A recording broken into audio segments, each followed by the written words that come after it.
All right, Dale Horns, salute my friends, my troopers, all my vets. Hit that like and subscribe, anybody watching this. Done over 60 some odd of these Army videos, and I've done some shit on basic training from 1967. I was in 1983, and holy shit, what it is today, man. Yeah, it's changed. I got one more little side project I want to do tonight. I found some information on 173rd Airborne, the Sky Soldiers, an all-volunteer paratrooper unit. I'm going to have to fight cats. I'm going to speed through the information here a little bit because just the way it is. Give me a second here to get kind of caught up. So I tell you, these guys showed up in 1965. There was a lot of shit going on in 1965. So what I'm finding out, I'm learning as I go, by the way. July 65 is when we start building up our ground forces. And everybody knows about the Idrang Valley, but there was a lot of shit going on before then. So let's get into this. It's 173rd Airborne Tribute. Sky Soldiers. There's a reporter. He learned their story. He lived with the paratroopers. So here's the first guy showing up. Along with other correspondents, I'd gone to Vietnam to cover the arrival of the first U.S. Army combat troops. Watching them disembark, you couldn't help seeing that there was a special quality about these men. Young? Sure. But the way they moved... I think that unit patch and dedication to your unit and the traditions of that unit mean an awful lot to some people. It would have meant an awful lot to me. We didn't have our own unit patch. We were attached to an aviation brigade, so we lost our own identity. Ellis Williamson, commander of the 173rd, had arrived on the lead plane. Asked how long before his troops would be ready to begin patrols, he answered, "Tonight." They didn't fuck around as soon as they landed there on patrol. In fact, it was a lot sooner than that. In only a few hours, there was a perimeter guard about the airbase. And patrols were moving out beyond the barbed wire.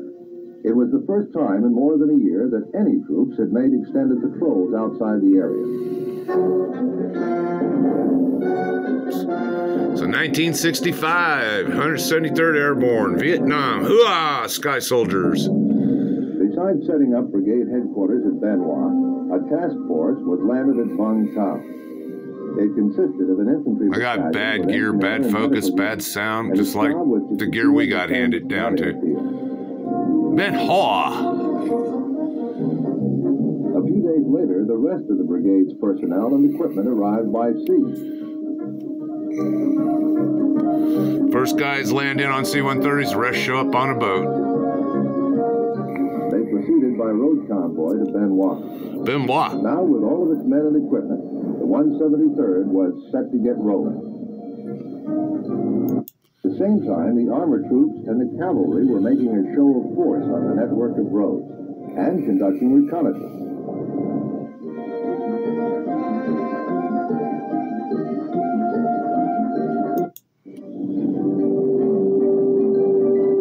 Artillery battalion with 3 firing batteries, a cavalry troop, and a company of armor.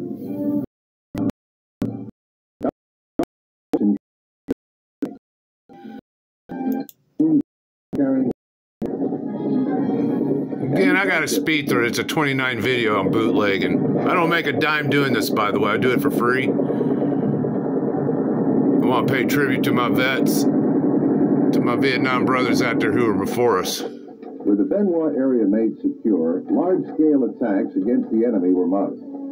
The largest of these took place at the end of May. Supply and maintenance units. So this is May 65. Wanted to get into the act. Remember, Idrang didn't happen until November. The operation was strictly an infantry-type air mobile assault. The landing zones had been pounded by the Air Force. Then, minutes before the task forces arrived, Army gunships of the brigade made a final sweep.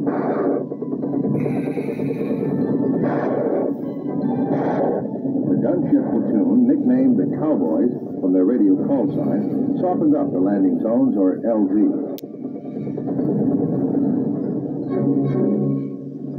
Then the first task force swung into action.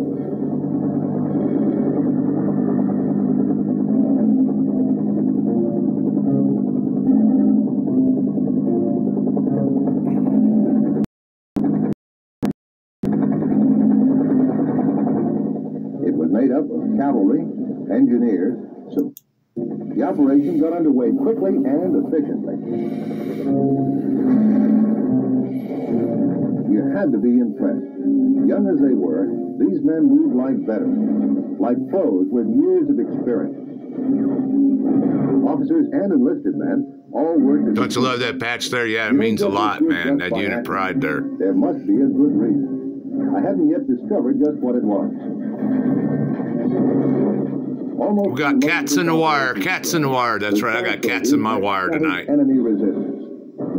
It's all dressed in black right there. There's a cat in the wire. Y'all dressed in black there, Bam Bam. I thought that's funny. The cat all dressed in black. Just like the VC. Now, the 173rd did a combat jump. As far as I know, there were jumps, but they did a actual combat gold star jump. You get a gold star if you do a combat jump. Other times over fields where there was no cover at all. Although the Viet Cong were hard to find and refused to hold their ground, many bunkers were uncovered.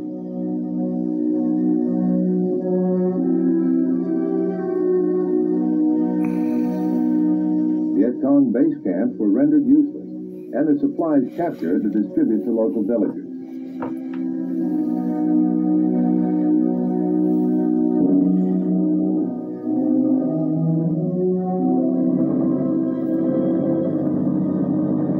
At the end of the fourth day, the brigade was picked up and I got to speed read it. Oh, I got to. Any emergency, anytime, any place. This was Westmoreland's fire brigade at one time. There was a problem. These guys would take care of it. Men had trained in Okinawa, Thailand, the Philippines, and Taiwan.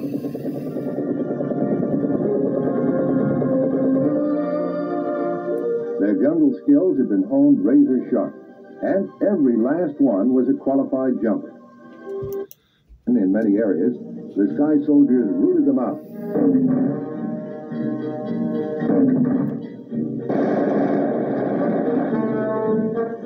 And kept pressing right on.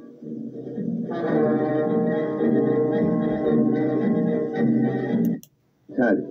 They defeated the battalion and captured rosters which identified every man belonging to the local VC. In Operation Crimp, they uncovered a VC base camp in Hobo Woods, which included a tunnel complex that was 3 miles long and 6 levels deep.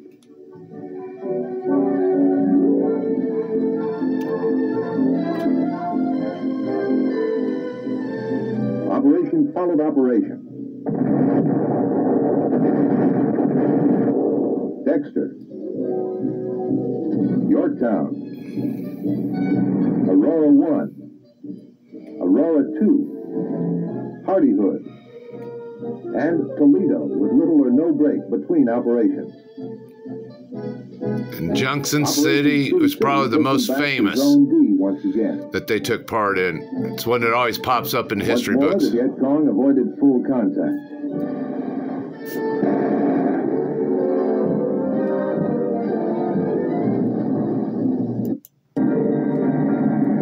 But this time there was a difference. This was to be the first parachute deployment by American forces in the Vietnam conflict.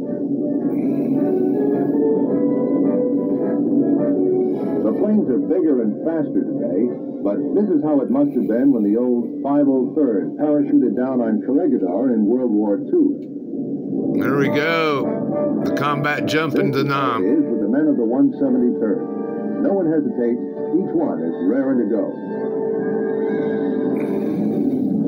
All volunteers. But there was some VC ground fire aimed at the paratroopers. A few of the jumpers found holes in their chutes to bear this out. But the only injuries were a few sprained ankles. When the jumpers were on the ground, the VC really opened up. The first job was to secure the drop zone. When it was secure, the C-130s began dropping the heavy stuff, equipment, and supplies.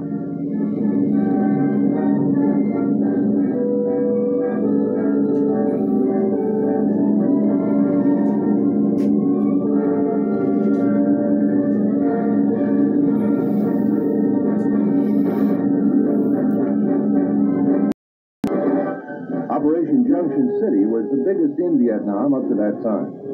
That's the one that shows up in the books. These are the men. So, little tribute here.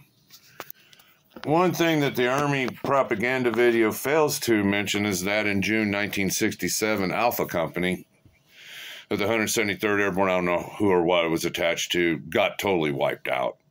Couple survivors. No, it was some bad juju. I'm not sure if it was during Junction City. I just knew it was in that time frame. There was a lot of bad shit going on in June of 67. Tiger Force was going crazy. Sung Nang Valley, someplace like that. I can't pronounce Vietnamese shit, but yeah, they were going in a free fire zone. Tiger Force was just going crazy, committing war crimes. But no, these guys were all volunteers. No, that was one problem we had. We had no identification as a unit. We were just attached, and it is what it is. And there wasn't. We had a history that was proud of, but it just lacked something like this. I think things might have been different if it belonged to a unit like this. The whole attitude and, you know, more desire to succeed than fail. I don't know what it is, but hey, Airborne, hit that like and subscribe, guys. Thanks for watching.